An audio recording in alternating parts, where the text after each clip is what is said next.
Et le retour du journal avec Maël Lassani à 19h08. C'est un document européen que l'on vous présente à présent. Le fils de l'un des deux humanitaires français tués hier en Ukraine. Il s'est confié à notre micro. Il s'appelle Christopher. Son père était bénévole pour l'entraide protestante suisse. Il est décédé dans une frappe russe alors qu'il aidait les civils dans la région de Kherson au sud de l'Ukraine.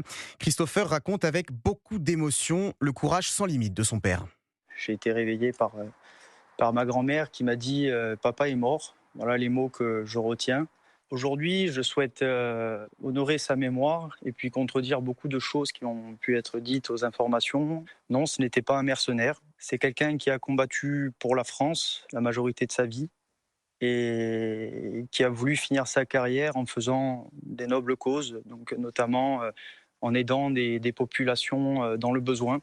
C'était quelqu'un de respectable, c'était quelqu'un de franche, c'était quelqu'un qui a toujours donné pour les autres. Et puis, en fin de compte, il a, quelque part, je ne pense pas qu'il soit mort malheureux, parce qu'il a fait ce qu'il voulait dans sa vie. Le témoignage de Christopher, le fils de l'un des deux humanitaires français tués hier dans un bombardement russe en Ukraine.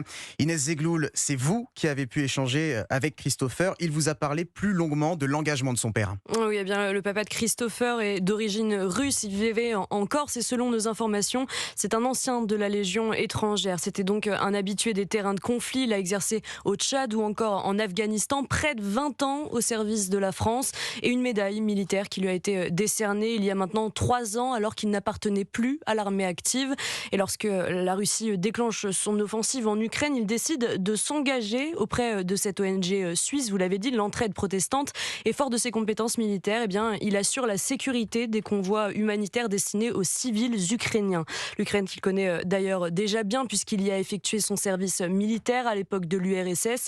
Christopher, son fils, était d'ailleurs très troublé tout à l'heure à la fin de notre échange en évoquant le destin de son père mort là-bas dans une frappe attribuée à la Russie, son pays d'origine. Inès Zegloul.